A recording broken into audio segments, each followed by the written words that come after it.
olhos. Antes de eu ministrar, queria que você falasse com Deus. Espírito Santo, meu amigo,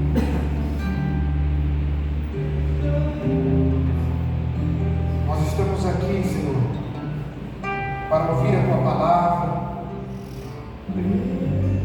ouvir a Tua vontade.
Irmãos, é interessante porque Deus é muito bom conosco. E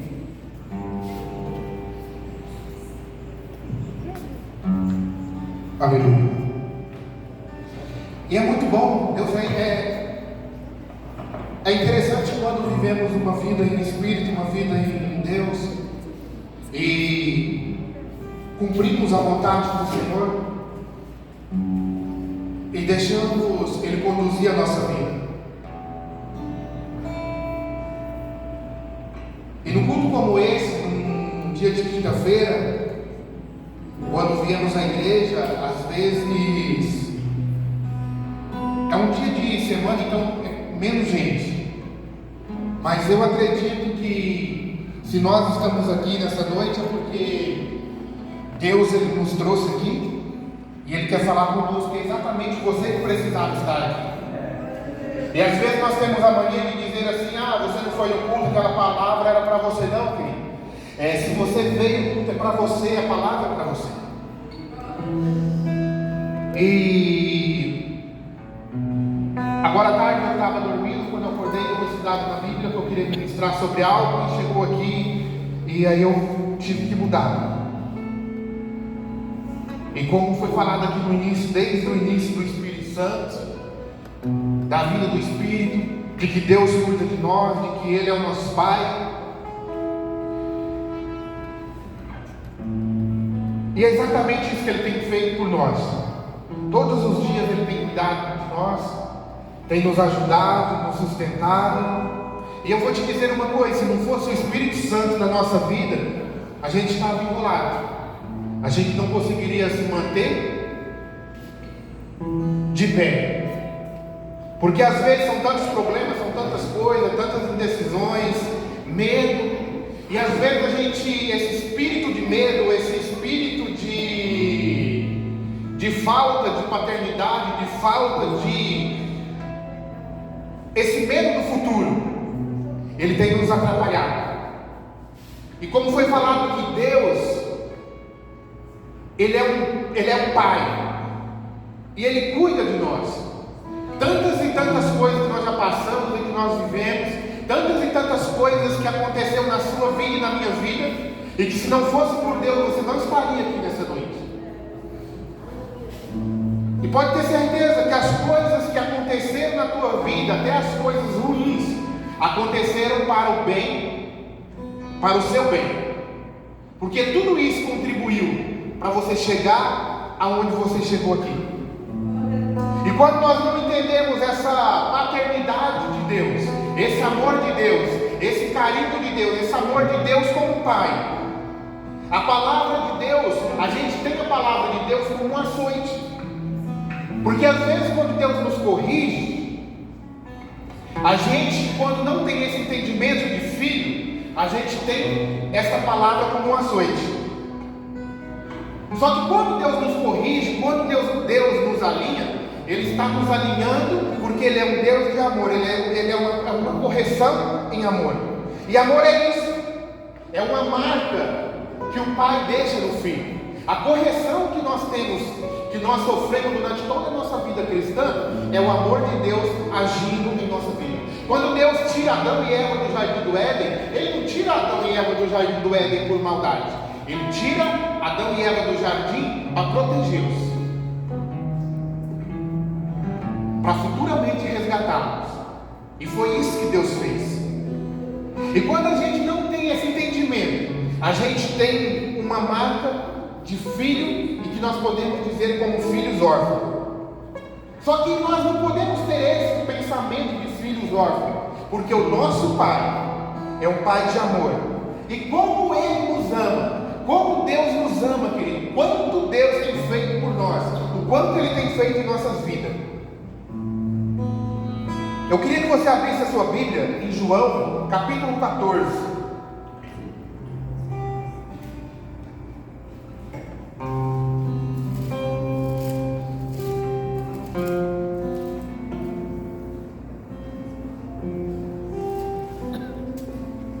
João capítulo 14, versículo 8.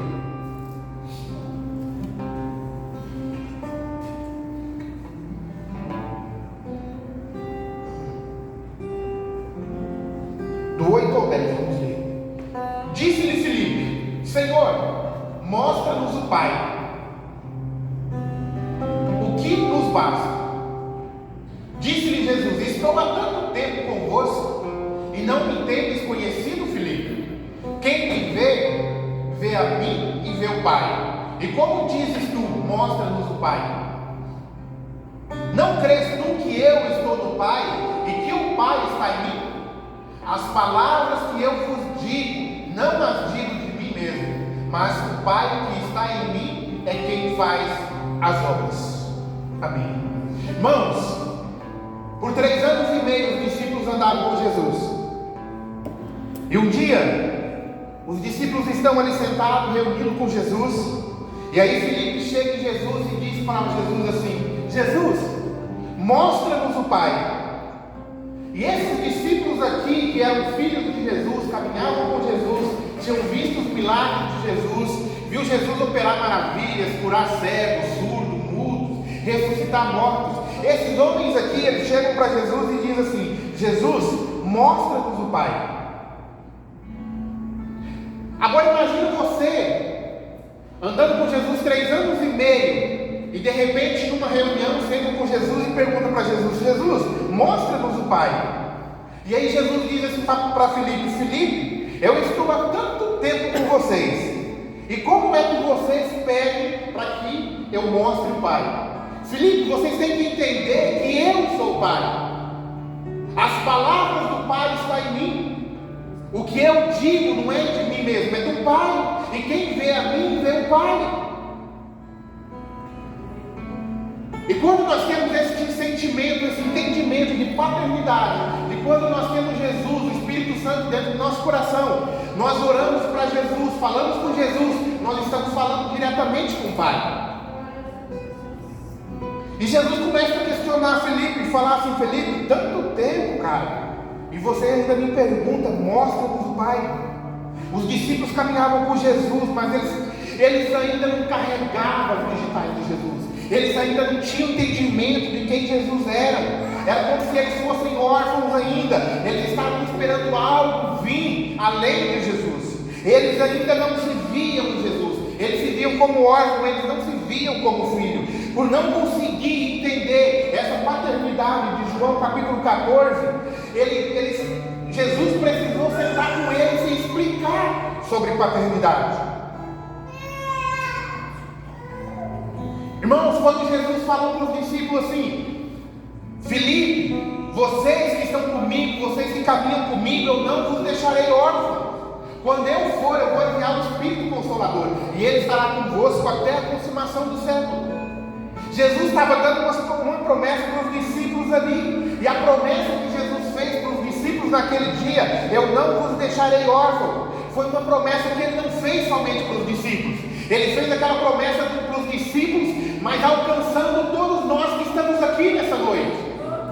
E por isso que você tem que acreditar e entender que Jesus, Ele é o seu Pai. Entender que Ele falou: eu não vos deixarei órfãos, eu estarei convosco até a consumação do século. Irmãos, eu vou te dizer uma coisa: assim como aqueles discípulos, vai acontecer conosco. Um dia, mais cedo ou mais tarde, você vai se sentir órfão. Mais cedo ou mais tarde o óbito vai bater na sua porta. Mais cedo ou mais tarde o céu vai estar trancado diante de ti. O céu vai estar de bronze diante de ti. O dia ruim vai chegar na sua casa. As contas vai chegar para pagar. Vai chegar no dia que você não vai ter dinheiro. Vai chegar no dia que você vai entrar no seu quarto, vai dobrar o seu joelho e não vai sair outra coisa dos seus olhos a não ser lágrimas, querido. Mas você tem que entender isso. Ele é uma promessa que Ele fez: eu não vos deixarei órfãos, eu estarei convosco até a consumação do século. E por isso, Filipe, eu preciso que vocês creiam que eu estarei com vocês. Eu estou indo, mas eu vou deixar um amigo consolador contigo. Irmãos, imagina se os discípulos que andavam com Jesus, os 12, dormiam com Jesus, comiam com Jesus, andavam com Ele, viam as maravilhas que Ele fazia. Imagine eu e você, que não temos Jesus em forma de pessoa, que não andamos com Ele, assim como você vê eu em carne, vê o seu pai, vê a sua mãe. Imagine aqueles discípulos que tinham contato com Jesus. Eles se sentiram órfãos, eles se sentiram sozinhos, se sentiram desamparados. Agora imagine nós, meros seres humanos, querido. Vai chegar um dia que as coisas vão estar ruins para você, mas você tem que entender que Ele deixou uma promessa: eu sou seu Pai e não vos deixarei órfãos e não deixarei desamparado. E você tem que entender, querido, que é isso que Ele está falando conosco aqui. E Satanás tem tentado implantar na nossa cabeça, no nosso coração, um espírito de orfandade, um espírito de que você não é filho dele, uma orfandade, querido, que ele tenta colocar dentro de você para dizer que Deus não é o seu pai. E esse é o papel de Satanás: tentar todos os dias falar para você que você não tem pai, que você é órfão. E você tem que entender que Satanás, ele é o pai da mentira. Se você ler João 8,44, você vai entender que o diabo, ele sempre vai atuar na nossa vida de alguma forma, dizendo para você, dentro de você: aonde ele está? Aonde está o pai? Aqui está dizendo: vós tendes por pai o diabo, e que quereis satisfazer o desejo do vosso pai. Ele foi homicida desde o princípio e não se firmou na verdade, porque não há verdade nele, querido. Tudo que Satanás falar para você é mentira. Em Satanás não há verdade, querido. Satanás, ele tentou enganar, tentou conspirar no céu contra o próprio Deus. Ele queria colocar um trono acima do trono de Deus, querido. Ele é o pai da mentira, e por isso você não precisa e você não pode acreditar nele. Porque todos os dias ele vai dizer dentro do seu coração: aonde ele está? Aonde está o pai de vocês? Por que você está doente? Por que você passa Jesus está dizendo, ele é mentiroso, ele não tem a verdade nele, e porque ele sempre vai querer vir na nossa vida para falar que nós não temos um pai, ele vai tentar colocar esse espírito de orfandade dentro de você, porque o espírito de orfandade, o propósito dele não é tirar Deus do trono, querido, porque Satanás ele já foi vencido. O propósito do espírito da orfandade é tentar tirar você do colo do Pai, tentar tirar você deste lugar, de um lugar chamado Pai. Por isso, quando nós lemos Romanos 8,15, os órfãos, eles são orientados, querido, pelas suas necessidades e carências. E todo filho órfão, se você entender, buscar todos os filhos que são órfãos, eles se orientam por suas carências, as suas necessidades, o que passou durante a infância, e tudo isso é uma consequência que ele vai levar para o resto da vida. Mateus 4, capítulo 3. Mateus 4, capítulo 3, pode colocar para mim, por favor? E chegando-se a ele, o tentador diz: se tu és filho de Deus, manda que essas pedras se tornem pães. Quando Jesus, que era filho de Deus, sabia que era filho de Deus, um dia Satanás chega diante dele e fala para ele assim: ó, você não é filho de Deus? Se você é filho de Deus, manda que essas pedras se tornem pão. E aonde foi que Satanás tocou? Aqui, falando assim: se tu és filho de Deus, manda que essas pedras se transformem em pão. Ele tentou pegar Jesus, porque ele sabia que Jesus estava nos 40 dias sem comer e sem beber. E não se trata somente de fome física, porque quando nós somos órfãos, nós não temos somente fome física. Quando nós somos órfãos também, nós temos fome da palavra. E quando você se distancia da palavra, quando você não tem a palavra dentro de Deus, dentro de você, a palavra de Deus, você também se torna órfão. E nós não temos fome pela palavra de Deus. E quando nós não temos fome pela palavra de Deus, esse espírito de orfandade vai tentar encostar dentro de nós. Ele vai tentar entrar dentro do nosso coração e tentar tirar esse lugar que é o lugar do Pai.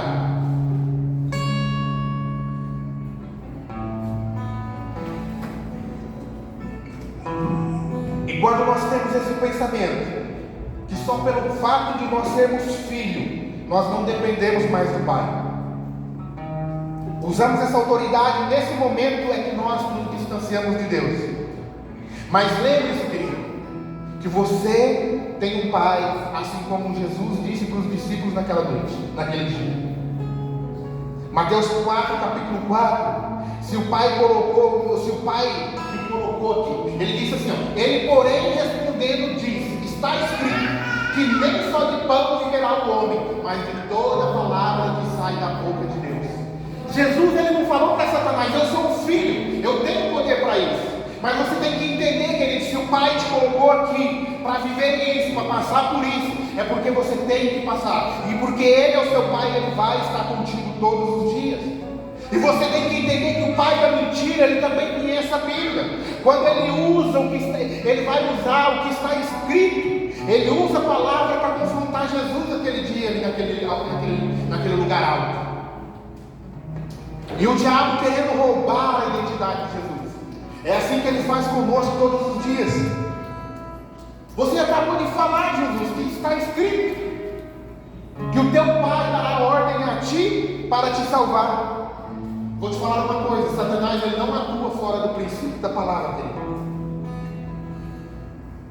Como ele não tem princípio, Satanás ele não tem princípio, ele atua no princípio bíblico para enganar aqueles que estão fora da palavra de Deus. Ou seja, ele pega o princípio, perverte o valor para você achar que é uma verdade, assim como o Satanás fez com a Eva lá no jardim do Éden. Em Mateus capítulo 4, 7, você tem que entender uma coisa, que eu não preciso colocar o meu Pai à prova. Ele sempre vai estar contigo, querido. Se Ele cuida dos passarinhos que estão nos campos, se Ele cuida das aves, Ele vai cuidar de você. Ele não vai deixar você passar necessidade. Mateus capítulo 4, do 8 ao 11, você vai entender que Satanás ele não conseguiu roubar o princípio da palavra. E naquele momento Jesus estava em condição de homem. Jesus não estava em condição de Deus, ele estava em condição de homem. Jesus está convicto na palavra, preso na palavra. Porém, Satanás, ele sabe que o homem, ele perverte o valor. Satanás, ele sabe que o homem, no momento fraco, ele tem a capacidade de sair da presença de Deus. E por isso Satanás gosta das coisas do mundo, querido. Por isso que Satanás ofereceu para Jesus: olha, se você fizer isso, eu te dou fama, eu te dou dinheiro, eu te dou isso, eu te dou aquilo, querido. E eu te coloco sobre tudo isso, se você prostrado me adorar. Mas Jesus sabia que Satanás era o pai da mentira. E Satanás, ele vai tentar fazer isso todos os dias da nossa vida. E quando o diabo, ele não consegue roubar pelo princípio, ele tenta nos roubar pelos nossos valores. Todo mundo fala que conhece a Deus, mas pouco conhece o Pai, querido. Até mesmo aqueles discípulos que andavam com Jesus. A gente fala de Deus, mas nós não conhecemos o nosso Pai. Conhecemos Deus como Deus, mas não conhecemos Deus como Pai. Mateus 16, do 16 ao 17, você vai entender que quando Jesus pergunta para Pedro, ali naquele momento, ele tem a revelação de quem Cristo é.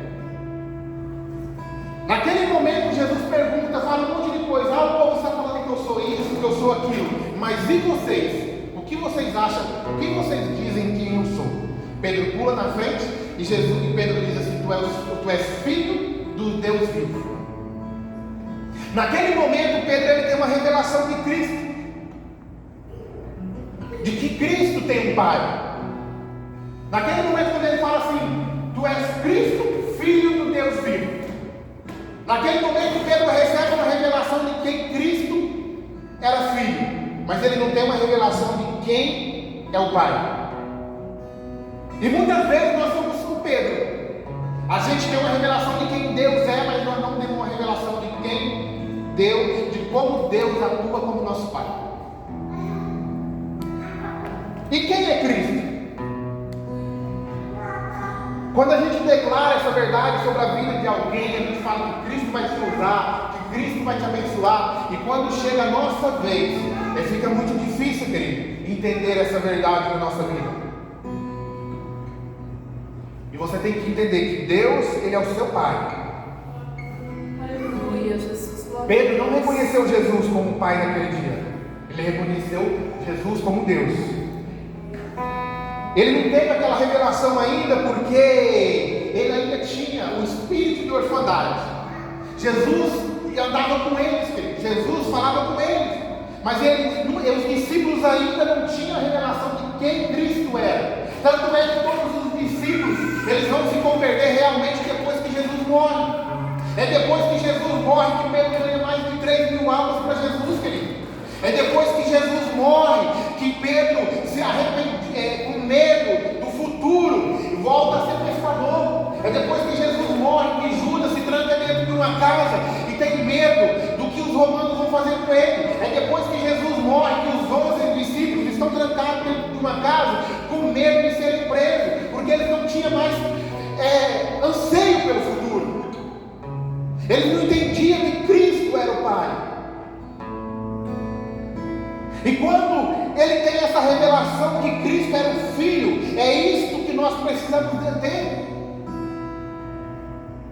E será que eu vivo essa paternidade? Será que realmente eu tenho Deus como Pai? Ou eu vivo em rejeição? Porque era o que Pedro estava vivendo ali naquele momento. Por isso que Jesus diz ali naquele momento: Simão Barjona, filho de Jonas. Bar significa filho de Jonas. Eu estou perguntando para ti, Simão, quem eu sou? Quem eu sou? Eu estou perguntando para ti, Pedro, nesse momento, quem eu sou? E naquele momento, Pedro ainda não era Pedro. Naquele momento, Pedro ainda era Simão. Ele não tinha uma revelação de quem Cristo era, de quem o Pai era para ele. E Jesus estava dizendo para ele: quando você tem essa revelação, Pedro, quando você entender que eu sou seu Pai, que eu vou estar contigo todos os dias, que quando eu for, eu não vos deixarei órfão, eu vou enviar o Espírito Consolador, e através do Filho que ele vai nos mostrar quem ele é, querido. É através de Jesus que Ele vai nos mostrar o Pai. Quando você quer entender o que é Cristo, quem é Cristo, que Cristo é o Filho de Deus, Ele vai revelar o Pai através de Jesus para você. E Ele vai dizer para você: sim, Pedro. E agora eu te digo que tu és Pedro agora. E eu te dou agora, Pedro, a revelação da sua identidade. E por você ter revelação de filho, por você entender quem é filho, que você é filho, eu posso te entregar as chaves. E você, a partir de agora, você tem autoridade nos céus e na terra. O que você falar em comunicação com Deus, e o que você falar será ouvido nos céus, querido. E se você tiver essa autoridade de entender quem é o Pai, que Ele é o Pai na sua vida, querido, você pode entrar onde não tem porta, você pode derrubar a porta, você pode entrar em lugares onde outros não podem entrar, porque você sabe que você é filho de Deus, e você sabe que Ele está contigo todos os dias, querido. E você precisa saber que o Filho de Deus, esta é a chave que o diabo não esta é a chave, querido, para que o diabo não prevaleça na sua vida, para que o diabo não prevaleça sobre a igreja, querido. Satanás, ele não tem a chave, querido. Satanás, ele não tem poder na sua vida, a não ser que você dê autoridade sobre ele, para ele. Apocalipse do capítulo 1, do 17 ao 18, você vai ver que quando um órfão fala de paternidade, de quem é Deus, ele fala para ele através de Jesus, ele coloca, querido, muita gente em lugares errados. Como que você vai falar do Pai se você não conhece seu Pai? Como você vai falar de Pai se você é órfão? Como você vai falar de Pai se você não tem a presença do Espírito Santo, querido? Por isso Jesus está dizendo que você precisa viver essa revelação. Cada um carrega as marcas de Jesus dentro de você, querido. E por você ser filho, lá no seu ambiente de trabalho, onde você trabalha, aonde você anda, por onde você passa, você tem que fazer diferença, querido. As pessoas têm que entender e ver que você é filho de Deus. Uma das marcas de um filho órfão que não tem Jesus como pai, que não tem o Espírito Santo como pai, é dizer todos os dias que Deus me abandonou, aonde Deus está, querido. Mas como foi falado aqui, ainda que o teu pai e a tua mãe te abandone, eu não os abandonarei.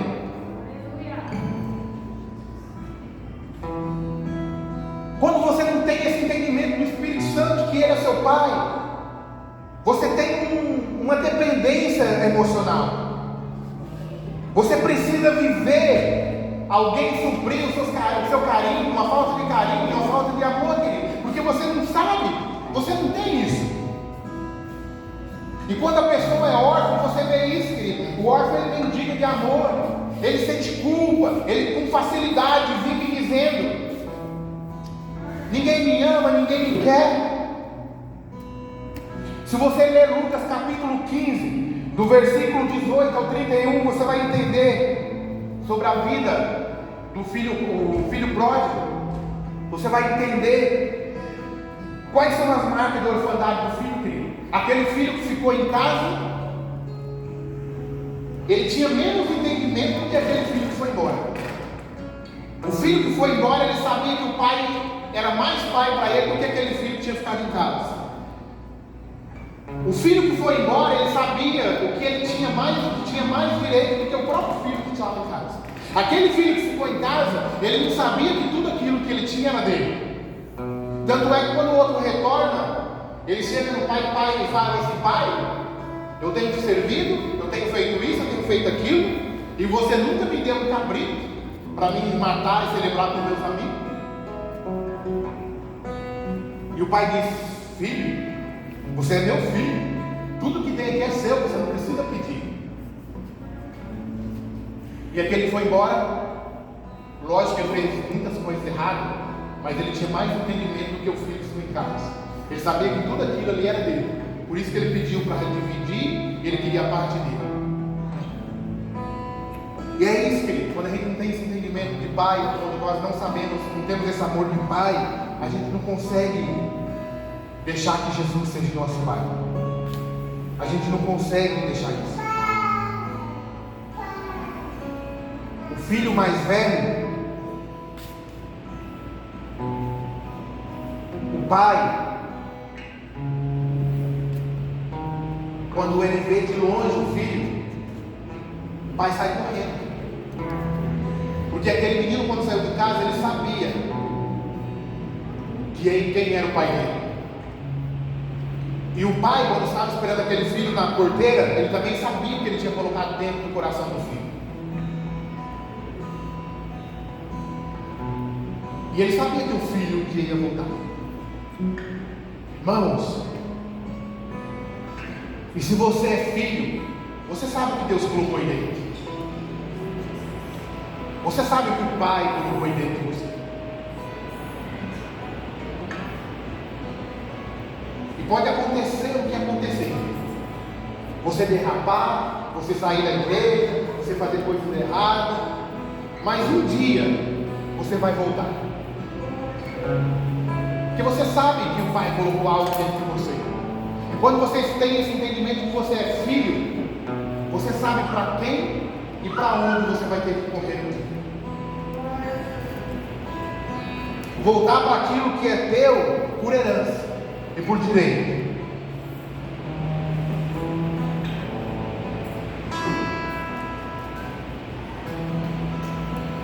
Quando o pai abraça aquele menino, quando o pai fala para aquele filho que voltou, ele não fala, ele não joga na cara do filho o que ele fez. Mas eu imagino que aquele pai ele tenha feito algumas perguntas para aquele filho. Mesmo ele distante, ele sabia que tinha um pai. E ele começa a perguntar para ele aonde estava o coração dele. E o filho, quando ele estava vindo de longe, ele já estava matutando na cabeça dele o que ele ia falar para o pai. Ele ia falar: pai, eu pequei contra ti, eu pequei contra o céu, contra a terra. Não precisa, pai, eu sei mais do seu filho, mas o senhor fazer eu como um dos teus jornaleiros, um dos teus empregados, já está bom. Mas não, quando aquele pai encontra aquele filho, ele dá um abraço de pai e filho. Naquele momento eu imagino que o pai perguntou para aquele filho o seguinte: aonde está o seu coração, meu filho, que se desconectou? Quando Deus chega ali no final da tarde para falar com Adão e Eva naquele dia, Deus ele não julga Adão e nem Eva. Ele não começa a falar, a perguntar para Adão isso ou aquilo. Adão estava morrendo de medo, querido. Mas Deus ele pergunta assim: Adão, onde está o seu coração, meu filho, que se desconectou do meu? Aonde está o seu coração que já não fala mais o meu? Aonde está o seu coração de filho?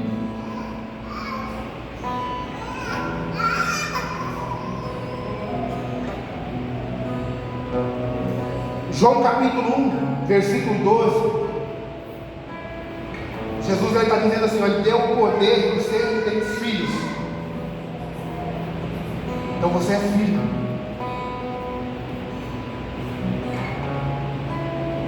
É isso que nós somos, filhos, filhos de Deus, filhos de Deus. Irmãos, deixa eu te dizer uma coisa: você é filho de Deus. Eu não sei como você nasceu, se você nasceu de um relacionamento proibido, se você foi desamparado pelos seus pais, se você é um filho adotivo, de que jogaram muitas coisas de palavras ruins sobre você. Mas o que Deus está dizendo aqui nessa noite é que você é filho. Para você entender isso, no final do século XII, na Itália, existia uma tradição chamada os filhos de ninguém. E esses filhos de ninguém eram os filhos que a Igreja Católica estabelecia. As famílias que geravam filhos que não queriam, elas levavam para a porta da igreja. Então, no final do século XII, na Itália, Roma, aquelas crianças que as famílias católicas não queriam, que nasciam com um defeito, com um problema, com deficiência física, elas pegavam aquelas crianças e levavam e deixavam na porta da igreja, para que fossem criados por padres, pelas freiras, Isso foi um papel que a igreja fazia, e fazia muito bem no século XII. E a igreja católica ela estabeleceu isso porque as crianças elas morriam de fome, morriam picadas por formigas, cachorros, bichos comiam essas crianças, e elas morriam até mesmo por frio. E a igreja católica no século XII ela estabeleceu isso. E ela fazia isso, ela abria uma porta, pegava as crianças e deixava para adoção. E se os pais dessas crianças, eles quisessem reaver essas crianças, por exemplo, se tinha uma família X, nasceu uma criança com uma deficiência, essa família não queria essa criança, ela pegava, levava essa criança e deixava na porta da igreja. Os padres, as freiras, pegavam essas crianças e mais tarde deixariam para adoção, daria para adoção. Se essa família daqui 18 anos, 20 anos quisessem reaver essas crianças, quisessem novamente essas crianças, elas tinham que fazer o seguinte: elas escreviam uma carta, pegavam uma roupinha especial e deixavam com aquela criança e um bilhete escrito assim: o pai vai voltar para buscar. Irmãos, e os pais nunca voltaram, nunca voltaram. A maioria nunca voltaram. E muitas crianças morriam e não sobreviviam. E muitos de nós, dentro da própria igreja, nós temos essa orfandade de pai. Não de pai biológico, mas de pai espiritual. Essa orfandade do Espírito Santo. Porque se você não tem um relacionamento com seu pai, se você não tem um relacionamento com a sua mãe, é muito difícil você ter um relacionamento com Deus. É muito difícil você ter um relacionamento com o Espírito Santo. É muito difícil você entender que Deus é o seu pai.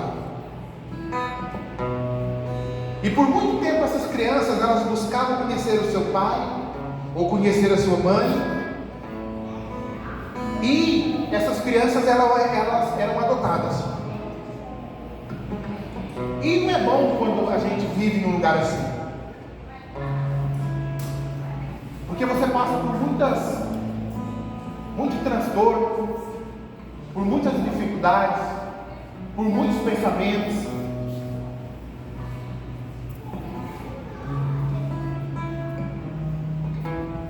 E eu estou te dizendo isso porque eu também sou filho adotivo. Eu não conheci meu pai e minha mãe biológica. Só que quando você lê Romanos 8, do capítulo 15, e Romanos 8, do 22 ao 30 ou 23, você vai entender o que Paulo está falando aqui.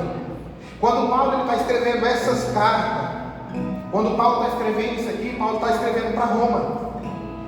É porque Paulo está falando assim, isso nas cartas dos romanos, para o povo de Roma, porque ele conhecia a tradição da adoção do povo de Roma, e ele conhecia a idolatria daquele povo, e ele conhecia como era a orfandade daquele povo, e ele sabia que todo idólatra, ele sabia que os romanos eles eram idólatras, e eles procuravam preencher esse vazio que tinha na sociedade, e eles iam preencher esse vazio através da idolatria, através de coisas da carne.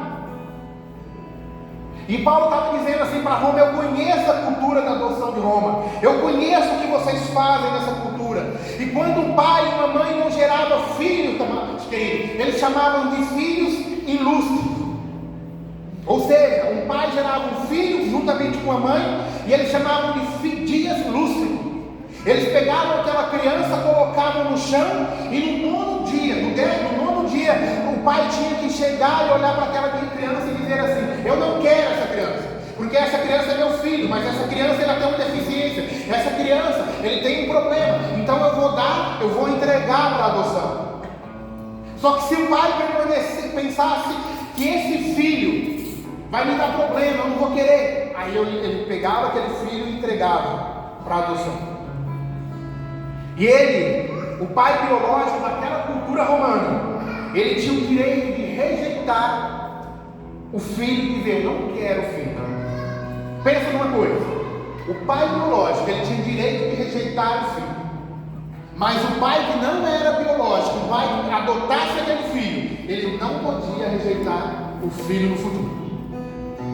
E dentro dessa cultura, querido, quando o pai adotivo dizia eu quero essa criança, ele estava dizendo, eu escolho amar, eu escolho viver com ele todos os dias da minha vida, eu escolho entregar a minha vida por ele, eu escolho dar a minha vida por ele. E dentro dessa cultura de adoção, querido, naquele momento, aquele pai estava dizendo, tu és o meu filho e eu quero você para mim. Então uma família que não era família biológica, pegava aquela criança e adotava. E o pai dizia o seguinte, o pai dizia isso, ele não tinha o direito de dizer que eu não quero mais. O único direito do pai era, eu não quero mais essa criança aqui, eu estou adotando para que eu possa amá-la por todos os dias da minha vida. E quando Paulo está dizendo isso para os romanos, ele declara lá em Mateus capítulo 21, que está lá em Mateus capítulo 27, do versículo 46 ao 47, Jesus, o Filho biológico de Deus naquela cruz, ele implorou ao Pai, não abraçou, mas o Pai o desamparou. Por quê, querido? Porque naquele momento Jesus, ele estava sendo desamparado pelo Pai, querido. Porque Jesus naquele momento, ele era o Filho biológico de Deus, querido. Mas Deus como Pai biológico de Jesus, ele não tinha o poder de tirá-lo daquela cruz naquele momento. Porque ele estava dizendo, eu estou entregando meu filho para vocês todos. Porque nesse exato momento, imagina, o pai biológico, Deus, ele teve que abrir mão do filho legítimo, para que ele pudesse nos amar e para que nós pudéssemos estar aqui nessa noite. Ele teve que abrir mão do filho legítimo para ir para a cruz do Calvário, porque na cruz, a cruz, querido, ele foi na cruz por adoção. Na cruz, através de Jesus, nós fomos adotados por ele.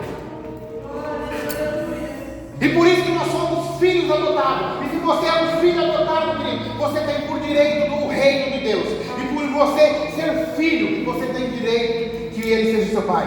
E por isso Jesus, por isso ele disse naquela cruz ali naquele momento, meu Deus e meu Deus, meu Deus e Deus meu.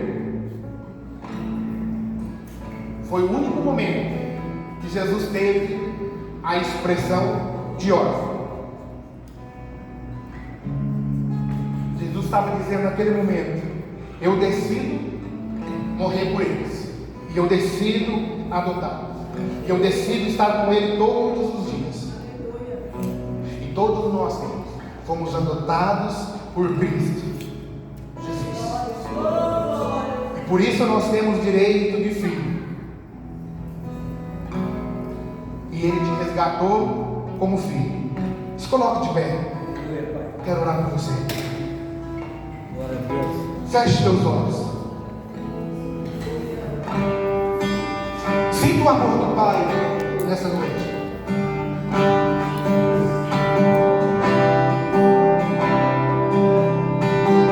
Você é filho, querido. Você é filho.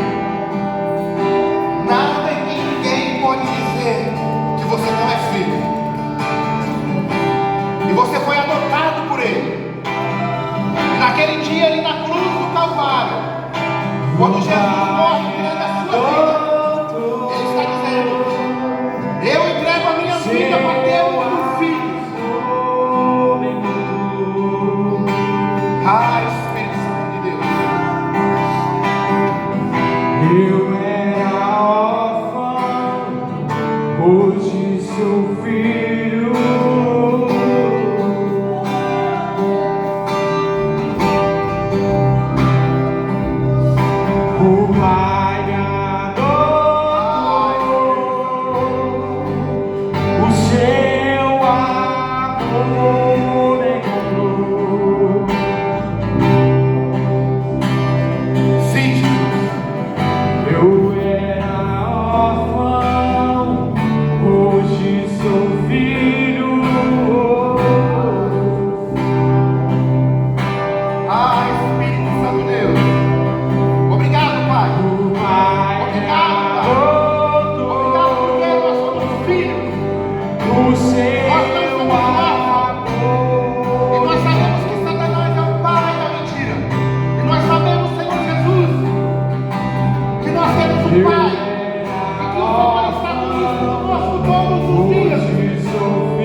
A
Espírito Santo, Ele é o teu Pai. Quando você olha para a vida do apóstolo João, você vai ver que João, ele tinha dentro do coração dele um espírito de filho. Era um dos melhores amigos de Jesus. Ele andava com Jesus, ouvia o segredo de Jesus, sabia do segredo de Jesus. Naquele dia, na última ceia, quando Jesus está ali sentado com os discípulos em volta da mesa, Jesus revela para ele assim: quem é seu traidor? João encosta a cabeça no peito de Jesus e Jesus fala para ele quem seria o traidor. João estava nos melhores e piores momentos de Jesus com Jesus. Quando Jesus está naquela cruz do Calvário, João, o apóstolo João, é um dos únicos apóstolos que está ali naquela cruz e que fica até a crucificação. Antes de Jesus morrer, Jesus fala para Maria assim: eis aí, Maria, o teu filho. Eis aí, mulher, o teu filho. Quando João está bem velhinho, lá em Éfeso, João e Maria, eles vão para Éfeso, eles terminam a vida ali em Éfeso, porque eles sabiam quem eles eram de Jesus. E que você saia daqui nessa noite sem esse espírito de dúvida, sem esse espírito de orfandade, mas que você saia daqui sabendo quem é Deus na sua vida. E que o Espírito Santo, Ele é o seu Pai, e que Ele estará contigo todos os dias, e que você não é órfão, e que Jesus Ele vai estar cuidando de você nos mínimos detalhes. E que essa criança que está para nascer no ventre dessa irmã, que ela possa ser uma referência para a geração de dentro da casa dela. Que aonde ela estiver, aonde ela passar, na escola, no prezinho, toda a sua vida, que ela seja um instrumento de Deus. Deus sempre estará cuidando de tudo e de todos. Não precisa ter medo do futuro, não precisa ter medo de amanhã. Ele é o seu Pai.